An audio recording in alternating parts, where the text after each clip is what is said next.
Hey everyone, so in this video I wanted to show you how to make your own salt doll for magical purposes to keep on your altar or to carry around with you or whatever you want to do. So whenever you feel like negativity's going on or whenever you want to just banish out some bad thoughts, you can just pick your little doll up and shake it and it'll erase all those negative thoughts. So I'm going to go ahead and show you the directions and I'll come back later and show you the finished doll.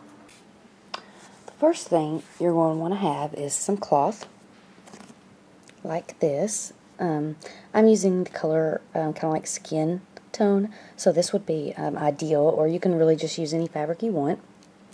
And the next thing would be some yarn. This is going to be for the hair, so you can use whatever color you want. This is really all I have right now, so I'm just going to use the brown. It looks black in the camera, but it's brown.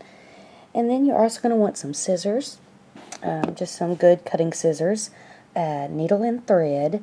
You may want to get some thread that's going to match the particular fabric that you're going to be using. So I have some white yarn, some white thread I'm going to be using, and then I got me some pink here that I'm going to use for the mouth, for the lips and stuff for the doll. Okay, and then you're also going to want a doll pattern, and I will post a link below to the doll pattern that I printed out and am going to use for this project. And this is the one, so you want to go ahead and cut it all out and get it ready like this. Okay, and then you're going to want some stuffing, just some regular old stuffing that you would use for, you know, if you make pillows or if you have made some dolls in the past, then you know what I'm talking about. And then you're going to want to have some sea salt. And then you're also going to want a Sharpie. One like this will be good. And that's going to be to do the outlining of the doll pattern. And if you want to draw in where you're going to put the eyes and things like that. So you'll want the Sharpie for that. And then you also want some buttons. I have some buttons here that I'm going to be attaching for the eyes on this doll. Now that is optional. You do not have to put eyes or you do not have to put lips. That is up to you and your choice on that. It's completely optional. Okay, and now for the herbs and oils, you can do that. I have chosen, which is what I'm going to use for my doll here, some sage and lavender, and I already have some of it already mixed up. So I'm going to be using this inside the doll, and this is going to be to represent protection and peace from the lavender. And sage is going to be for purifying, cleansing, and healing my mind, body, and spirit. And then I'm also going to use some Nag Champa. This is just going to be to give it a really nice scent and to also cleanse it. And the smell of Nag Champa is amazing. And this particular oil, Nag Champa, smells very similar to the incense of Nag Champa. In the blue box, I'm not sure of the name right now, but yeah, and you see Magickal is really interested in what's going on here. Hey Magickal. I'm not sure if you guys have met him yet, but he is very excited about getting started. He always loves to hang out with me when I do my craft work.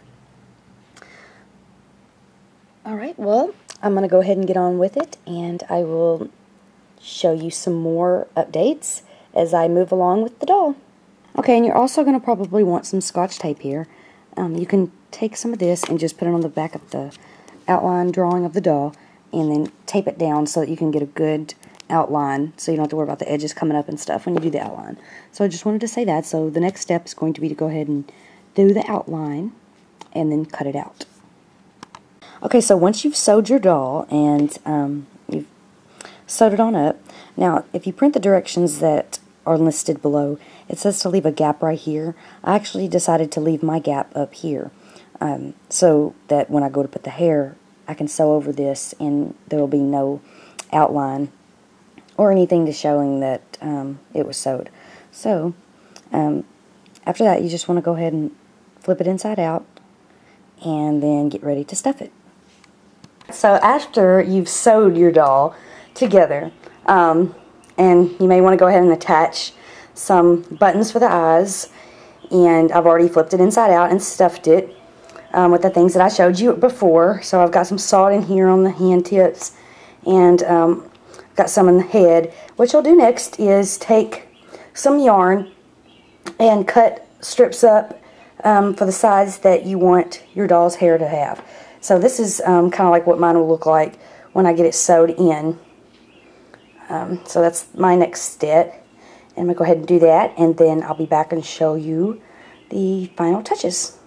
Okay, so this is how my doll looks completed. I sewed her hair on all the way around, and then just put a little charm necklace on her. Now I messed up really bad with the mouth. I actually ended up not using the thread like I had said, and drew it on there with a Sharpie marker, and unfortunately it didn't go on there just straight, but I do love it because it's really pretty. She smells so good. So all you have to do is whenever you can just keep this on your altar, and whenever you want to banish negativity or banish any thoughts, or you know, kind of cleanse yourself or things like that, you can just pick up your little doll and just give her a little shake or whatever you want to do, and it'll help you and it'll cheer you up. So thanks for watching the video on how to make your own salt doll for magical purposes and to keep on your altar to banish negativity. If you have any questions, leave them below, and I appreciate any comments. Blessed be.